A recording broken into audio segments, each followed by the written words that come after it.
We're here with Sir Richard Branson with Time Magazine's 10 Questions. Thank you for taking the time to speak with us today. It's a great honor to be asked. Well, it's a great honor to have you. Mandy Johnson from Iowa, and she says, I commend your efforts in helping the environment, but as the owner of an airline, do you find it at all hypocritical to be preaching about global warming? I think it's because I'm an owner of an airline and I'm running a dirty business that I've decided that I needed to do something about it. So I could either sell the airline to somebody else, or the airlines to somebody else, and those planes would carry on flying and emitting and damaging the environment, or I could pledge 100% of the profits from our airlines, which I have done, and which will amount to about $3 billion over the next few years, into developing new clean fuels. Later next year, we plan to fly one of our 747s using a clean fuel and try to prove that jet engines can fly using clean fuels. And so I think that's the way I'm trying to balance my books. What is your beef with Rupert Murdoch? What's going on here?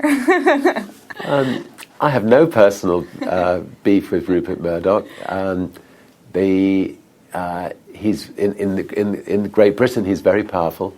He controls 50% of the newspapers. He controls a lot of the television media, and he's a formidable competitor. And we compete with him in television in the UK.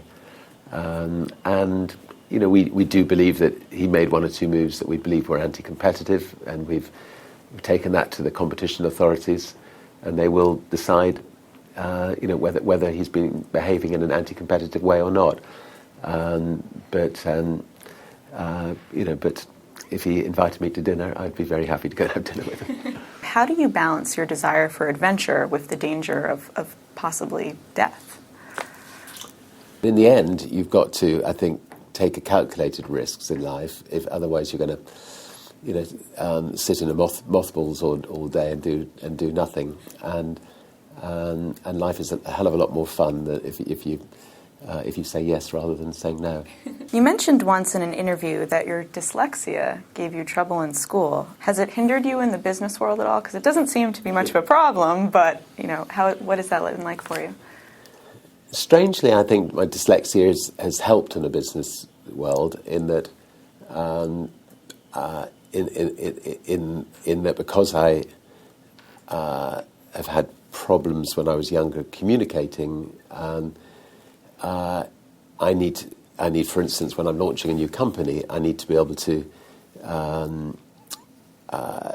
understand the advertising. If I understand the advertising, I believe that anybody out there can understand the advertising, and therefore Virgin speaks in a more direct, simplistic way to people.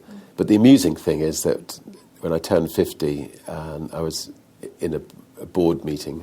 I hate board meetings, but I was in a board meeting, and I asked somebody, "Is that good news or is that bad news?" When they mentioned something was a figure was something net, and so the director afterwards took me outside and said, "Look, Richard, I've been in these board meetings with you for 20 years, and none of us have been brave enough to sort of to take you on one side, but you obviously don't know the difference between net and gross." And he said, "No, here's the ocean. Here's the net in the ocean. The fish that are inside the net, that's the money we've got left over at the end of the year. And then the rest of the ocean is the gross." And that's so. Got it.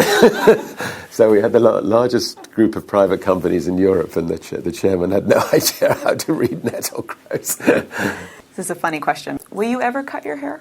We had a lot of questions about your hair. No, I'm lucky enough still to have it, so I think I'll whilst I have it, whilst I still have it, I'll keep it. I'll keep as much of it as I can. Do you believe that you've already faced your biggest challenges in life, or do you think that the biggest still lie ahead?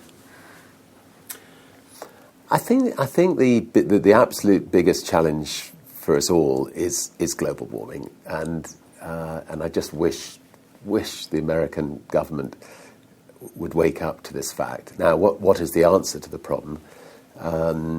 It could be that we're already too late, and that the world is destined to sort of heat up dramatically, to maybe 5-6 degrees, where most enormous quantities of the land in the world will become desert, and there will be famines like we've never seen. And if we are too late, as people, eminent scientists like James Lovelock think we are, then we urgently need to use our technical prowess to come up with a way of extracting carbon out of the Earth's atmosphere. And we've set up this $25 million prize to try to encourage people to see if they can come up with a technical solution to global warming. Obviously, that would be the ideal way of dealing with it. And so I think that's the biggest challenge ahead. When you were growing up, did you ever imagine that your life would turn out like this? What do you think is going to happen in the next 10 years? No, I mean, I still sometimes wake up in the morning and my eyes are closed and I pinch myself because, it seems I've had too good a life for one person, which is perhaps one of the reasons why I want to try to make other people's lives a little bit better, sort of give back a bit. But